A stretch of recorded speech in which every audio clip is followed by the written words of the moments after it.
안녕하세요. 저는 최근 이혼하고 돌싱이 된 남자입니다. 제가 이렇게 사연을 보내게 된 이유는 바로 저와 이혼한 여자 때문입니다. 그 사람을 아내라고 부르고 싶지 않을 정도로 제 결혼과 이혼은 너무나도 수치스러워요. 지금 생각해보면 무엇 때문에 아내를 그리 사랑했는지 모르겠을 정도로 콩깍지라는 게 무섭네요. 저는 사랑하는 사람과 행복한 가정을 이루고 싶었을 뿐이었는데 그게 너무 큰 바람이었나 봐요. 이 이야기를 정말 쪽팔려서 주변 사람들한테 털어놓을 수가 없어서 이렇게 익명으로 사연을 보내봅니다. 저는 1년 전에 의사인 아내와 결혼을 했었어요. 제가 아내를 데리고 처음 결혼 허락받으러 갔을 때 저희 부모님의 반대가 너무 심했었어요. 이 말을 들은 여러분들은 저희 부모님의 눈이 너무 높다고 의사 며느리면 좋아해야 하는 것 아니냐고 얼마나 더 대단한 며느리를 데리고 와야 허락을 해주나 싶으시죠? 저희 집은 사업하는 집안인데 규모가 꽤나 큰 편이에요. 저희가 사업을 하는 집안이다 보니 저희 부모님은 제가 같은 업계 사람이랑 결혼하길 바라셨죠. 아무래도 같은 사업가로서 서로의 일에 이해도 잘해줄 것이고 필요할 때 도움도 받을 수 있잖아요. 사업을 하면서 비슷한 사람끼리 서로 상보상조하는 것이 좋으니까요. 저는 그래도 아내 직업이 평범한 것도 아니고 의사니까 부모님께서 허락을 해주시지 않을까 했어요.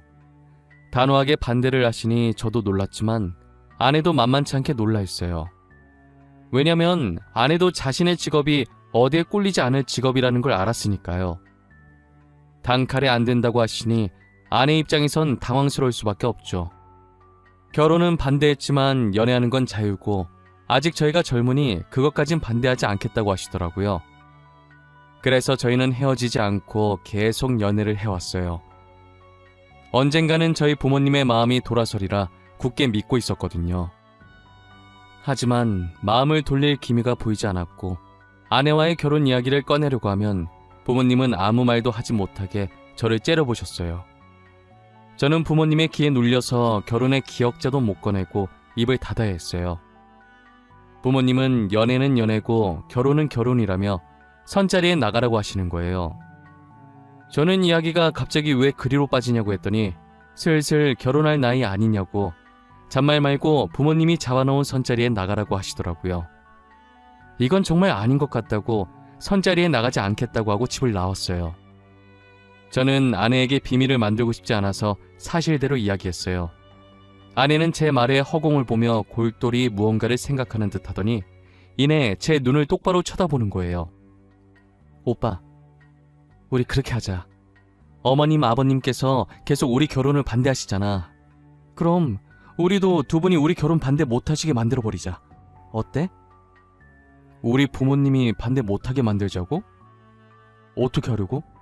생각해놓은 방법 있어? 당연히 있지. 나한테 아주 좋은 생각이 있어. 우리 사고치자. 사고치자고. 모르겠다는 눈빛 보내지 마. 무슨 말인지 이해했잖아. 애기 가지자고. 뭐, 아기를 가지자고? 너 진지하게 생각한 거 맞아? 충동적으로 막 뱉는 말이 아니고? 아니, 무슨 결혼 허락 받겠다고 아기를 가져.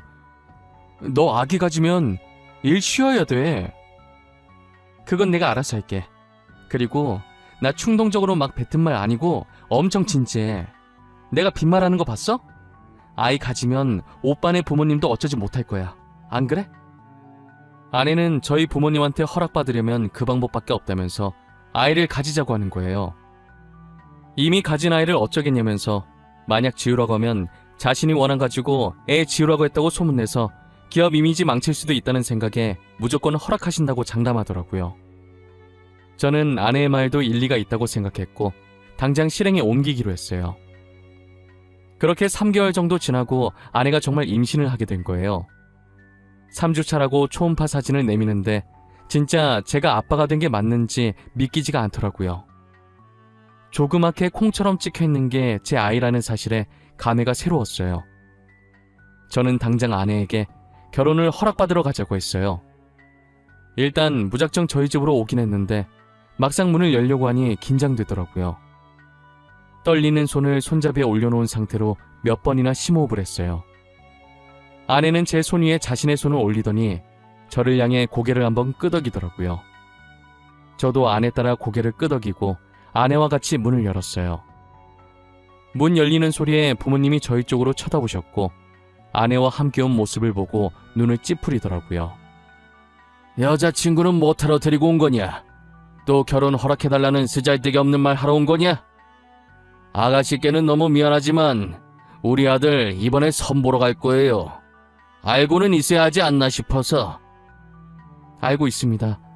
안 그래도 아까 오빠한테 이야기 다 들었어요. 그런데 어머님, 아버님, 저희 오빠 그 선자리 못 나가요. 곧 아빠 될 사람인데 선자리에 나가면 곤란하죠.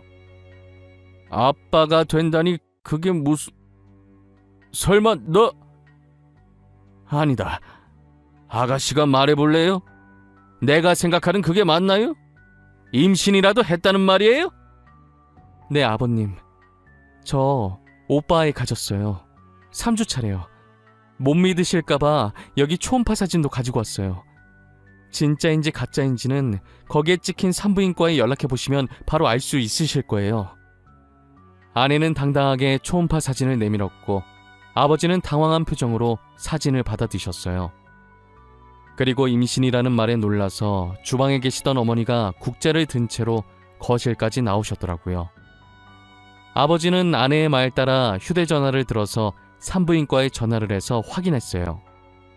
산부인과 측에서 맞다고 했는지 전화를 끊고 아무 말 없이 사진만 빤히 보시더라고요.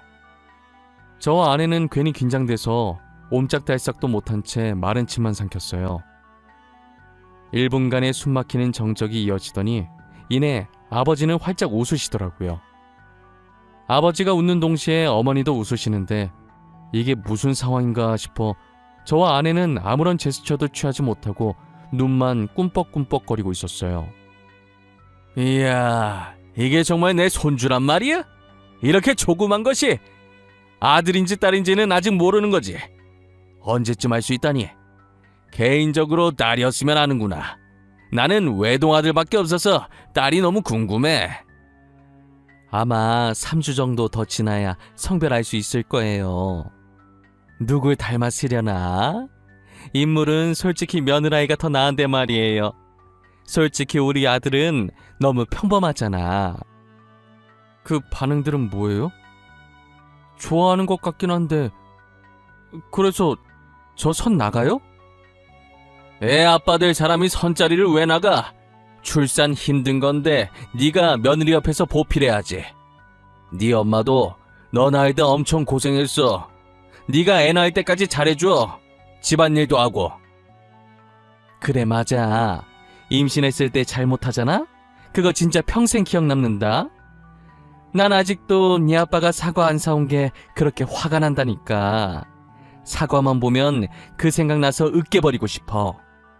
저희 예상과 달리 아내가 임신을 했다고 하자 부모님께서 엄청 좋아하셨어요. 불과 몇 분 전까지만 해도 결혼 안 된다고 반대했던 분들이 많나 싶을 정도였어요. 배가 불러오기 전에 결혼 서둘러야겠다면서 아내 부모님한테 인사드리고 빠른 시일 내에 상견례 날짜를 잡아오라고 했어요. 그러자 아내는 잠시 머뭇거리다가 부모님이 안 계시고 할머니 밑에서 자랐는데 할머니도 자신이 성인이 되자마자 돌아가셨다고 하더라고요.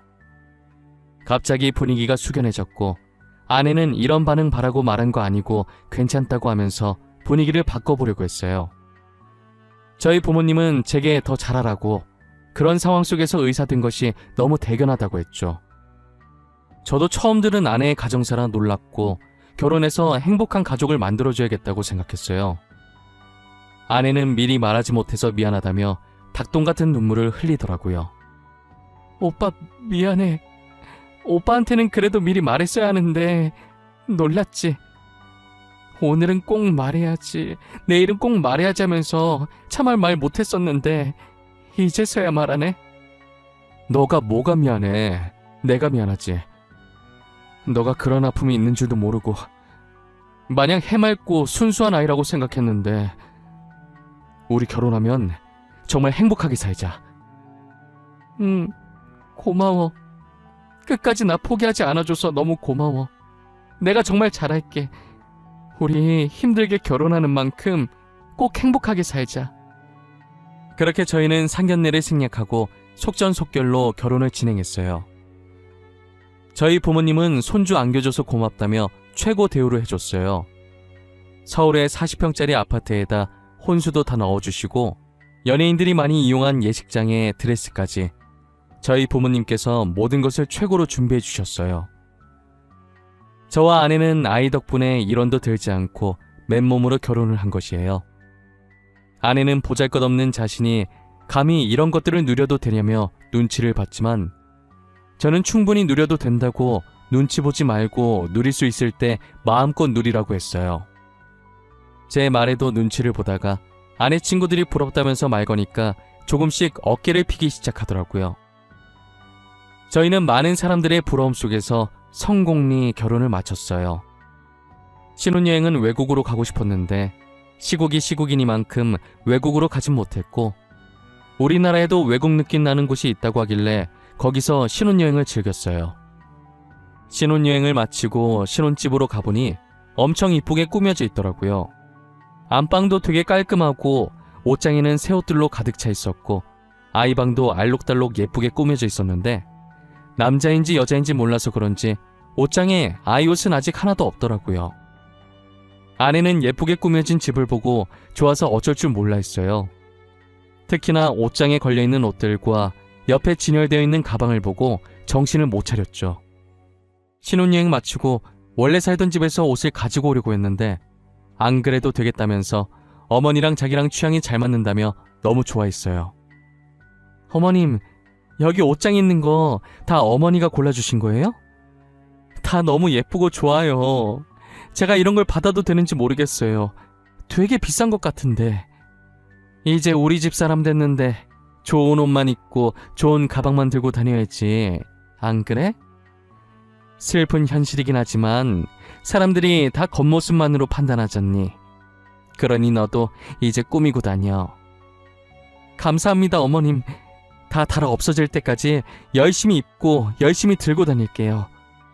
아무것도 없는 저를 며느리로 받아주셔서 정말 감사합니다. 저희 잘 살게요, 어머님. 그래, 나야말로 우리 손주 안겨줘서 고맙구나. 애 낳을 때까지 우리 아들 실컷 부려먹어. 여왕 대접 받을 수 있는 건 그때뿐이다. 여행 갔다 오느라 피곤할 텐데 쉬어.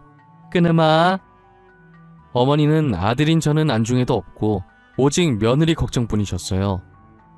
그래도 저는 전혀 서운해하지 않았고 오히려 보기 좋았어요. 처음엔 결혼 절대 안 된다고 반대했었지만 결국엔 이렇게 결혼도 하고 어머니와 아내가 잘 지내는 모습을 보니 이것이 행복이라는 걸 느꼈죠. 저는 신혼집에 발을 들인 순간부터 임신한 아내가 불편할까봐 집안일을 제가 도맡아 했어요. 임신 초기엔 절대 안정이라는 어머니의 말을 듣고 화장실 갈 때 말고는 제가 대신 움직였어요. 제가 예전에 요리학원에 다녔던 적이 있어서 그때 실력을 살려서 맛있는 것도 많이 만들어줬죠. 아내는 이런 것도 만들 줄 아냐며 놀라더니 맛있게 다 먹어주더라고요. 제가 만들어준 요리를 남김없이 잘 먹는 모습을 보니 얼마나 뿌듯한지 몰라요. 요리사들이 이 맛에 요리를 하는구나 싶더라니까요. 주변에서 아내가 임신하면 입덧이 심해서 밥을 못 먹는다고 해서 걱정을 많이 했는데 저희 아내는 다행히 입덧을 하지 않았고 가리는 것 없이 잘 먹었어요. 저희는 아이가 뱃속에서부터 효자라면서 태어나면 얼마나 효자일까 유난을 떨었어요. 하지만 효자인 줄만 알았던 아이가 아내를 불편하게 하는 게 한 가지 있더라고요. 임신을 한 뒤로 어디로 눕든 자세가 불편해서 불면증에 시달리고 있다는 거예요. 그래서 저희는 어쩔 수 없이 결혼한 지 2달 반 만에 각방을 써야 했어요. 마음껏 자세를 바꾸고 움직일 수 있게 넓은 침대를 하나 사서 남는 방에 넣어줬고 자세 편하게 취할 수 있는 기다란 베개 같은 게 있다고 해서 그것도 사서 같이 넣어줬어요. 아내는 그 베개가 효과 만점인 것 같다고 간만에 편하게 잤다고 좋아하더라고요. 그렇게 아이를 낳을 때까지만 각방 생활을 하기로 했어요. 이제 아내가 임신한 지 4개월이 접어들었는데 생각보다 아내 배가 안 튀어나오더라고요.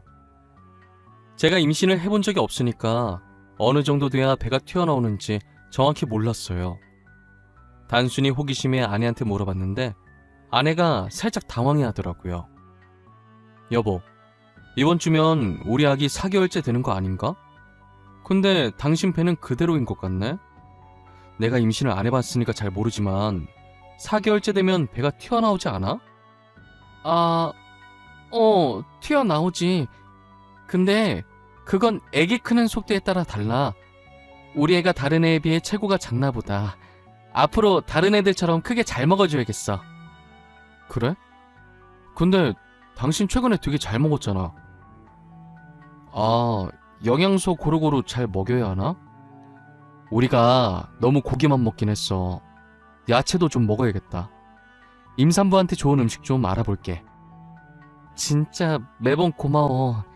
나 정말 남편 하나는 기가 막히게 잘 뒀다니까. 당신 같은 사람을 어디서 만나. 항상 고마워. 아니야, 나야 고맙지. 너 덕분에 내가 사람 됐잖아. 우리 앞으로도 지금처럼 행복하게 살자. 저는 아내가 당황해하긴 했지만 아무래도 아내가 의사이기 때문에 의심 없이 아내의 말을 믿었어요. 그 뒤로 임산부에게 좋다는 음식만 골라서 아내에게 해다 바쳤고 아내는 아기를 위해 열심히 먹었어요. 다행히 아이에게 아무 문제가 없는지 아내의 배가 조금씩 불러오기 시작하더라고요. 아내는 자신의 병원에 산부인과도 있어서 근무하면서 홀로 검진을 다녔고 저는 이쯤 되니 아이의 성별이 궁금해지더라고요. 하지만 낳았을 때 아는 게 더 감회가 새로울 것 같아서 성별을 물어보지 않았어요. 아내는 몸이 무거워질수록 점점 화가 많아졌고 저는 아내가 화내면 아이에게 좋지 않으니 친구들 만나서 스트레스라도 풀라고 카드를 쥐어줬어요. 앞으로 계속 제 카드를 들고 있다가 필요한 것들 사고 먹고 싶은 것도 사 먹으라고 했죠. 아내는 카드를 보고 두 눈을 반짝이더니 진짜 다 사도 되냐고 갑자기 애교를 부리더라고요. 저는 그 애교에 넘어가서 사고 싶은 거 다 사라는 말을 내질러 버렸어요. 아내는 정말 사고 싶은 것들 다 사기 시작했고 집에 비슷한 가방이 여러 개나 있는데도 자신의 성에 차지 않는지 계속 사들였어요. 저는 그만 사라고 하려다가 한 입으로 두말하는 쪼잔한 남자 될 것 같고 임신할 때 잘해야 된다고 안 그러면 두고두고 기억에 남는다는 어머니의 말이 생각나서 그냥 두고 볼 수밖에 없었어요. 그러다 아내가 대뜸 친구와 태교 여행에 가고 싶다고 하더라고요. 자기 친구들도 아이 가졌을 때 태교 여행 갔다고 하면서요. 자기야, 나 친구들이랑 태교 여행 갔다 오면 안 돼? 내 친구들도 아이 가졌을 때 친구들끼리 태교 여행 갔다고 하더라고. 그래? 근데 나랑 가면 되잖아. 꼭 친구들이랑 가야 돼? 자기, 나 서운하려고 그래? 아니, 나 결혼하고 나서 친구들이랑 여행 한 번도 못 가봤단 말이야. 이때까지 자기랑 많이 놀았잖아. 이번엔 자기가 양보해주면 안 돼? 알겠어. 아쉽지만 내가 양보해야겠네. 친구들이랑 재밌게 놀다 와. 어디로 얼마나 놀고 올 건데? 오래 있다 올 거야? 이렇게 무거운 몸으로 어떻게 오래 있다 와. 그냥 짧게 2박 3일 갔다 올 거야. 요즘 경주가 그렇게 핫하대. 그래서 경주 갔다 오게. 그래, 조심히 갔다 와.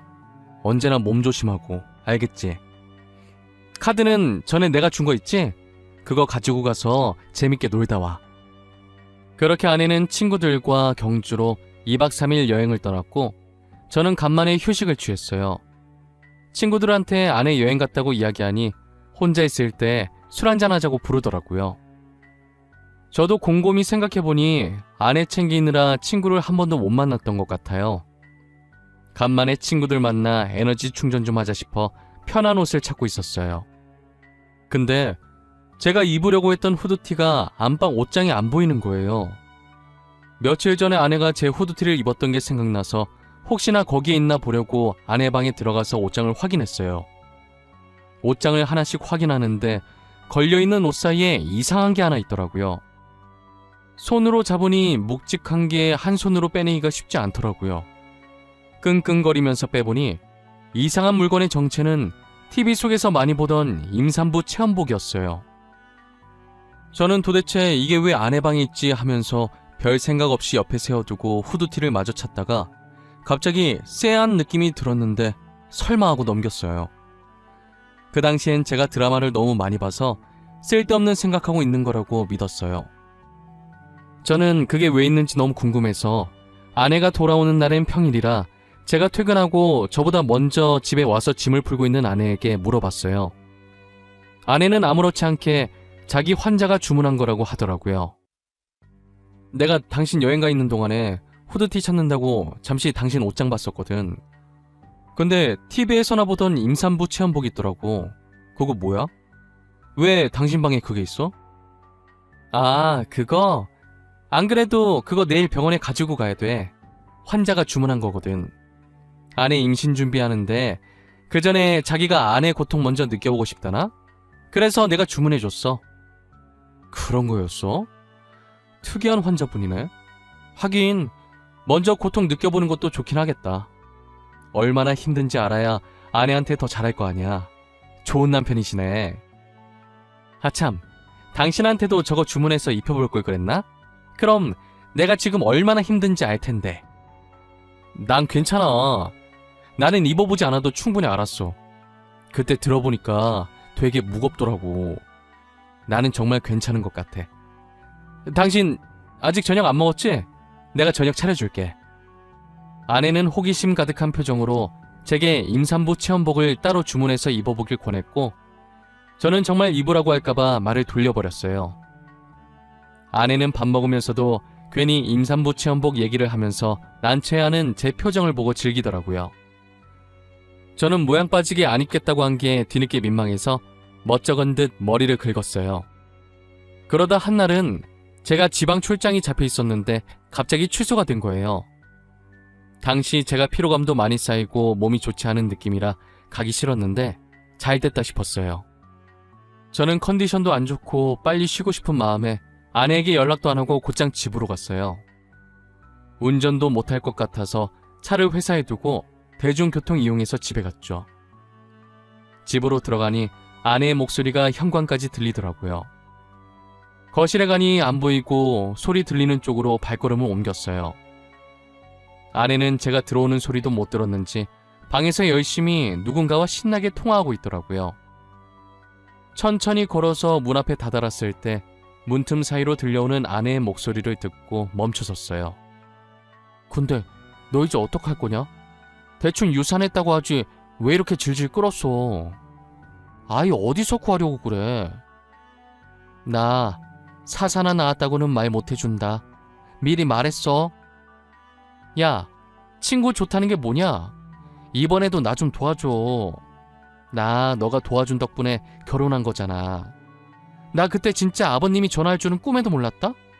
얼마나 간 쫄리던지. 너 저번에 임산부 체험복 들킬 뻔했다며. 진짜 웃겨. 야 잠깐만. 너네 남편 출장 갔다고 했지? 남편 출장 가 있는 동안에 유산했다고 하면 안 돼? 애 심장 안 뛰어서 수술했다고 하면 되잖아. 너 진짜 머리 좋다. 어떻게 그런 생각을 해내지? 애 심장 안 뛰는데 자기네들이 어쩔 거야. 그치? 나는 그냥 이 집 며느리로 있기만 하면 돼. 아버님 재산이 진짜 어마어마하더라고. 결혼식만 봐도 으리으리하더라. 우리 중에 너가 제일 초호화 결혼식 했을 거다. 너 SNS 보니까 집도 좋더만. 너무 부럽다. 멍청한 부잣집 도련님 물었다더니 진짜였네. 너도 나처럼 팔자 펴고 싶으면 분발해. 나도 너가 도와달라는 거 다 도와줄 테니까. 내가 의리하라는 끝내주잖아. 여보, 언제 왔어? 아니, 출장 간 거 아니었어? 아내는 홀쭉한 배로 침대에 누워서 통화하다가 일어나면서 문 앞에 서 있는 저를 발견하고 놀라더라고요. 마치 귀신이라도 본 사람처럼 들고 있던 휴대폰까지 던지면서 소리 질렀어요. 아내의 소리에 대충 짐작을 한 건지 상대방은 전화를 끊더라고요. 저는 배신감에 분노가 차올라서 온몸이 부들부들 떨리기 시작했어요. 아내는 부잣집 남자만 골라 사귀던 꽃뱀이었고 자신이 만났던 사람 중에 제일 부자였던 저와 결혼을 해서 팔자를 바꿔보려고 했던 것이었어요. 그래서 산부인과 의사인 동기와 짜고 쳐서 임신했다고 거짓말을 쳤고 저희 부모님과 저를 속여 결혼까지 한 것이에요. 저번에 제가 발견했던 임산부 체험복도 아내가 거짓 임신 연기하기 위해 샀던 것이었어요. 돌이켜보니 배 안 튀어났다고 했을 때 많이 당황했었는데 그때 의심을 해볼 걸 그랬어요. 아내 말처럼 제가 멍청해서 이런 연기에 속아 넘어갔던 것 같아요. 아내는 자기 말 좀 들어보라며 제 바지가랑이를 붙잡았어요. 여보, 내 말 좀 들어봐. 나 당신 돈 보고 결혼한 거 맞는데 당신을 좋아했던 내 마음은 진심이야. 진짜야. 제발 믿어줘. 어? 내가 잘못했어. 제발 한 번만 봐주면 안 돼? 당장 내 집에서 나가. 나 네 얼굴 1초라도 보기 싫으니까 당장 나가라고. 사과 따윈 필요 없어. 나 네 사과 받을 마음 하나도 없거든? 그냥 내 눈 앞에서 꺼져! 여보, 내가 미안해. 제발 한 번만 봐줘. 거짓말한 건 미안해. 나 당신 너무 좋아해서 그랬어. 돈도 돈이지만 당신이 너무 착해서 좋았어. 착해서 속이기 쉬우니까 좋았겠지. 나보고 멍청한 부잣집 도련님이라며. 진짜 내가 멍청하게 네 연기에 속아서 이 지경까지 온 거네. 더 말하기도 싫다. 당장 나가! 저는 바지가랑이를 잡고 있는 아내의 손을 뿌리쳤어요. 어차피 집안의 모든 물건은 제 돈 아니면 저희 아버지 돈이었기 때문에 휴대전화만 아내의 손에 쥐어주고 집 밖으로 내보냈어요. 아내는 미안하다고 한 번만 봐달라고 문 두드리면서 빌었지만 저는 용서해줄 마음이 없었어요. 저는 아내와의 이혼 소송을 위해 날이 밝는 대로 이혼 전문 변호사를 만났고 처음부터 녹음하진 못했지만 대충 중요한 말이 들어간 부분은 다 녹음된 걸 증거로 제출했어요. 법원은 당연히 저의 손을 들어주었고 아내는 제게 위자료를 줘야 했어요. 그리고 저는 아내가 의사 생활을 못하도록, 아니 사회에 발을 들이지 못하도록 하고 싶었어요. 그래서 아버지께 모든 걸 말씀드렸고 아버지는 인맥을 총동원해서 아내가 병원에 발을 들이지 못하도록 만들었어요.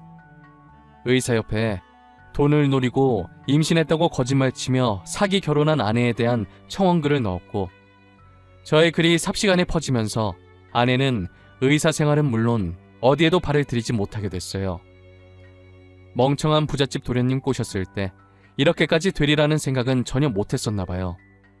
세상엔 돈으로 안 되는 것이 아무것도 없는데 말이에요. 저는 아내가 병원이 아니라도 어디에 이력서를 넣든 못 들어가게 막을 생각이에요. 멍청하다고 비웃었던 사람에게 당하면 얼마나 비참할지 상상이 안 가네요. 저는 아내의 임신 조작을 도와준 친구도 찾아내서 병원에 발을 못 디디게 했고 그의 만행도 까발려 위조로 고소까지 넣었어요. 어차피 저는 이런 일이 있어도 꽃뱀한테 걸려서 불쌍하다는 얘기만 듣지 아내는 아마 평생 꼬리표가 남아 새 출발하긴 힘들 거예요. 그래도 저는 부잣집 도련님이라 그런지 이혼을 해도 저와 선을 보고 싶어하는 사람이 많더라고요. 역시 부모님들 말씀대로 비슷한 집안끼리 결혼을 할 걸 그랬나 봐요. 옛말에 어른들 말 들으면 자다가도 떡이 생긴다는 말이 있잖아요. 괜히 사랑에 눈 멀어서 부모님 말 안 듣다가 벌 받는 것 같은 느낌이에요. 지금은 부모님이 마음에 들어하는 조건의 여자를 소개받아 결혼을 전제로 만나고 있는 중이에요. 다시 결혼하고 싶은 마음은 없었는데 저희 부모님이 간절히 원하시더라고요. 사실 저희 부모님이 평상시에도 아기를 되게 좋아하셨어요. 그래서 전 아내가 아이를 가졌을 때 되게 행복해하면서 출산일만 기대하고 있으셨거든요. 아이 가지고 장난친 전 아내를 두고두고 저주하겠다며 이를 갈고 계세요. 간이 얼마나 크면 감히 우리 집안을 속이냐고 하면서요. 아마 전 아내가 대한민국을 뜨지 않는 한 살아있는 동안에 끊임없이 저희 부모님께 시달릴 것 같네요. 저도 저희 부모님처럼 전 아내를 가만히 놔둘 생각은 전혀 없어요. 슬슬 제 이야기를 여기서 끝내보려고 합니다. 드라마에서 보던 일을 겪어보니 아직도 뒤통수가 얼얼하네요. 사랑했던 사람에게 배신을 당하니 사람이 정말 땅끝까지 절망에 빠지게 되더라고요. 지금은 잘 이겨내고 다른 사람을 만나고 있지만 당시엔 정말 죽을까도 생각 많이 했어요. 그래도 이렇게 좋은 사람을 만나 많이 치유되어 다행이죠. 여러분들도 저처럼 멍청하게 당하지 말고 뭐든 확실히 알아보시길 바랄게요. 꼬리가 길면 잡힌다고 거짓말하면 언젠간 잡히게 되어 있답니다. 지금까지 제 이야기 들어주신 모든 분들께 감사합니다.